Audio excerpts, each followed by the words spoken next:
So hello everyone, बात करते हैं 15 दिसंबर निफ्टी 50 का 5 मिनट का टाइम फ्रेम का चार्ट लगाया हुआ है। स्टार्टिंग फ्रॉम 21,300 टू 21,450, मतलब कम से कम 150 पॉइंट का आज का अप ट्रेंड। आज की वीडियो में हम देखेंगे मार्केट हमें मारता है होप्स दे के। ये आज की वीडियो में हमें सीखना है, ये हमें सीखने को मिलेगा। आज के मार्केट सेशन में अप ट्रेंड था। फ्राइडे है आज का, पुट कॉल लेने की कोई भी गुंजाइश नहीं थी, लेकिन गलत ट्रेड लेने के बाद भी जल्दी से एग्जिट करना एंड कैपिटल को बचाना, ये हमारा कर्तव्य है, ये हमारा काम है और यही ट्रेडर्स को आगे लेके जाता है। और ये नहीं होता है तो इससे लॉस कंट्रोल के बाहर जाके हर्ट करेगा एंड एक जो कंसिस्टेंसी चल रही होती है एक ट्रेडर की, उसमें भी एक ऑब्स्टेकल क्रिएट करेगा। एंड आज वही हुआ है मेरे साथ में, एक लॉस किया है मैंने। इसलिए always trade with the strategy and with the discipline, but never with the experimental basis. So quantity को कम रखना होता है फ्राइडे के दिन। डिसाइडिंग पैरामीटर्स की बात करें तो ट्रेंड विच वॉज अप, अगर हम 15 मिनट्स में भी देखें, 5 मिनट्स में भी देखें, चेंज करने का काम ही नहीं। यहाँ पे 5 मिनट में ही पता चल जाएगा कि ऑब्वियसली ट्रेंड जो था आज का अप ट्रेंड था। सो पुट ट्रेड नहीं लेना था, बट मैंने लिया एंड लॉस किया। एसएल हिट नहीं किया, स्पेशली बोल रहा हूँ in the inverted comma, loss किया। स्टॉप लॉस हिट होना मैं इसको अलग चीज मानता हूँ, लेकिन लॉस होना एक अलग चीज होती है। स्टॉप लॉस हिट होने के बाद भी हम होप्स में ट्रेड करते रहे, ये ही एक ट्रेडर की एक गलती होती है। ठीक है, अगर स्टॉप लॉस हिट हो जाए तो उससे निकल जाना चाहिए। कभी भी होप या फिर एक ग्रिड जो होती है उसमें बैठे रहने के बाद आपको कभी फायदा नहीं होता। दूसरे पॉइंट के बारे में बात करेंगे।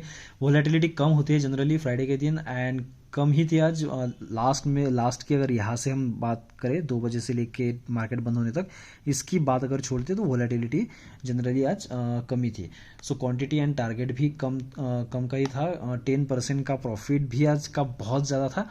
भले ऑप्शन में ट्रेड करें, लेकिन 10% का प्रॉफिट भी आज बहुत ज़्यादा था। क्वांटिटी तो ऑलवेज मिनिमम पे आज रखनी ही थी, वो तो चीज़ मैंने कर ली। क्वांटिटी तो आज मेरी मिनिमम थी। सो आगे बात करते हैं। स्टॉप लॉस भी आज प्रॉपरली फॉलो नहीं हुआ था। ट्रेड में बताऊंगा मैं कहाँ पे गलती की है।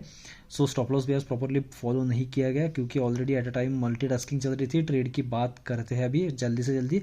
21,300 पी यहाँ पे आप देखोगे, यहाँ का इसका पुट ऑप्शन मैंने कहाँ पे लिया है, ऑलरेडी यहाँ पे लिया। कहाँ पे लिया? इस कैंडल पे बात करेंगे 950 की कैंडल। ठीक है, 950 की कैंडल यहाँ पे एग्जैक्टली। ठीक है, इस कैंडल पे अब ऑलरेडी ये ऑप्शन जो था, ये एक तो इन द मनी था। 21,300 पी यहाँ पे रह गया, इन द मनी था, लेकिन यहाँ पे बाद में ही एक अच्छी खासी बड़ी कैंडल आ गई। अब मैंने सोचा कि और एक तो गैप अप ओपन हुआ है एंड एक तो ये मोमेंटम चल रहा है, तो ये मोमेंटम भी कंटिन्यू होगा। भले ही कैंडल आ गई है, लेकिन आगे जाके ये मोमेंटम कंटिन्यू होगा। लेकिन मैंने वेट किया, लेकिन 10 बजे की कैंडल अगर हम देखें यहाँ पे, ठीक है, 10 बजे की कैंडल पे मुझे निकलना ही पड़ा। अब ये निकलने के बाद में मैंने फिर से एंट्री ली थी। फिर से एंट्री मैंने करीबन इस कैंडल पे ली 10:30 की। सेम लॉट पे सेम ट्रेड लिया 21,300 पी का। यहाँ पे इन द मनी नहीं था, लेकिन मैंने इसलिए लिया क्योंकि ये जो मोमेंटम था, मुझे ऐसा लग रहा था ये गैप को फिल करेगा। यहाँ पे मुझे प्रॉफिट हो रहा था फिर से, लेकिन अब यहाँ पे अगर आप देखोगे तो यहाँ पे 21,300 280 को भी हम कंसिडर करें तो 280 को टच करने के बाद में निफ्टी 50 वापस इस जगह पे नहीं आया एंड मुझे लॉस के साथ निकलना पड़ा। अगर मैं वापस से ट्रेड नहीं लेता था तो मुझे जो पहले ही लॉस हुआ था वो कम था, लेकिन मेरे ग्रिड की वजह से मैंने थोड़ा सा लॉस मेरा बढ़ा दिया। सो आगे इस चीज़ को हम ध्यान में रखेंगे। आप भी ध्यान रखना, अगर आपको समझ में आए ट्रेड मैंने कैसे लिया, क्या गलती की, तो आपके ये चीज़ काम में आने वाली है। सो ऑलवेज अगर आपने फ्राइडे के दिन खास करके अगर एक लॉस किया है तो दूसरा ट्रेड शायद ही ना ले तो ज़्यादा बेहतर।